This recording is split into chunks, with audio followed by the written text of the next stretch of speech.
But I'm so pleased to introduce you to Adams County Arts Council violin instructor and tonight's Mistress of Ceremonies, Donna Spicer.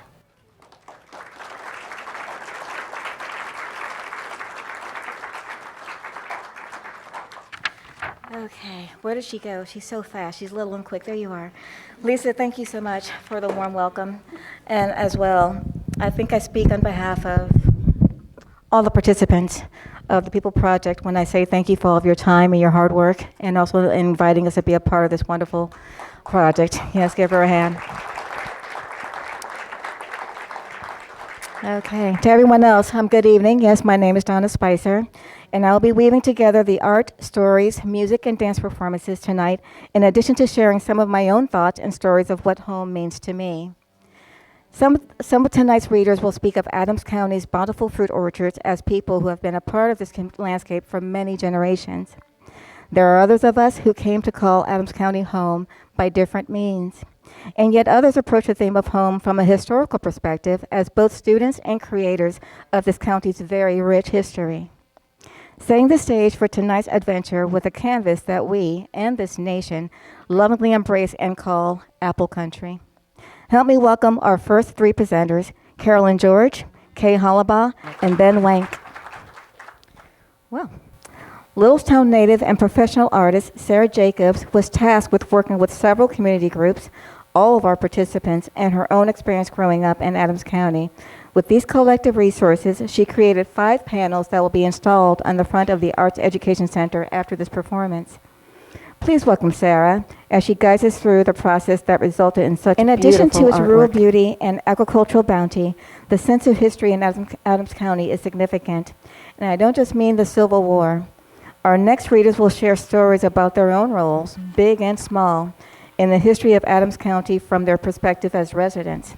Please help me welcome Wes Jackson, followed by Bob Prosperi. If you come to visit Adams County for history, we at the Arts Council hope that you'll stay for the art. We have so many creative people living and working here. You've seen some of them, would you agree?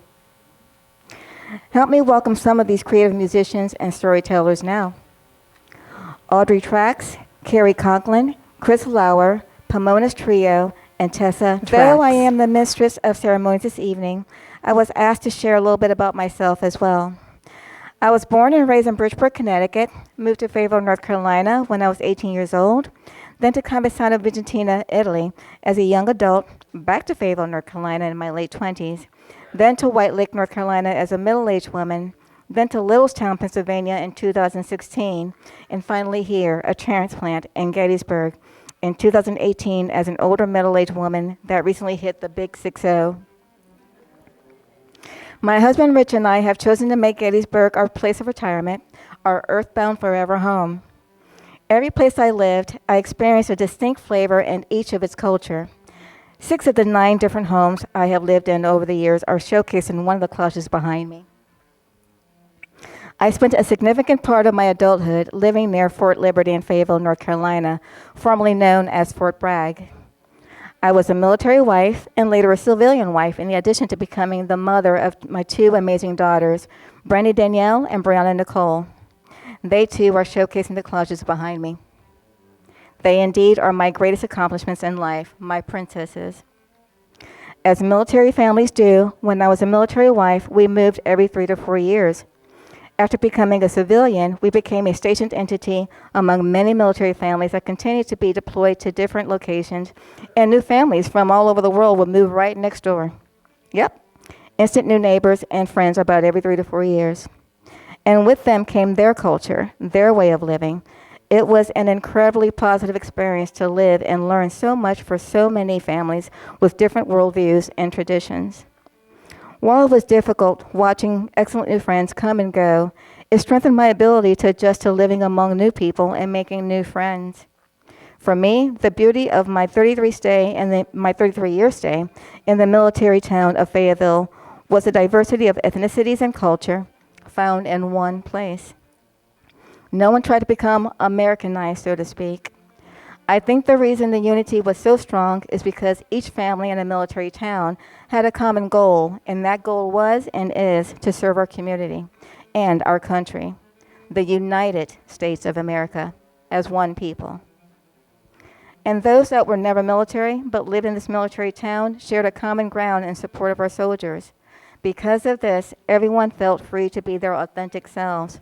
Italians, Africans, Polish, Danish, Mexicans, Chinese, Japanese, Indian, Native American, Puerto Rican, German, Scottish, Irish, and so on.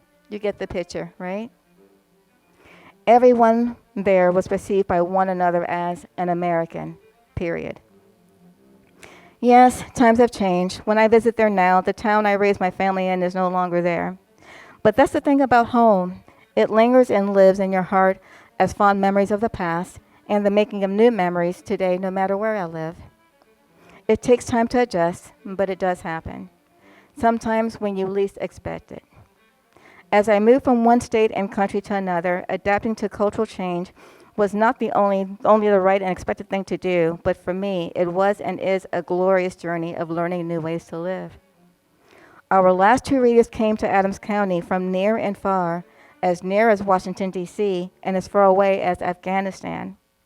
First, help me welcome Kathy Crockett. Our youngest reader this evening has called Adams County home only since 2022.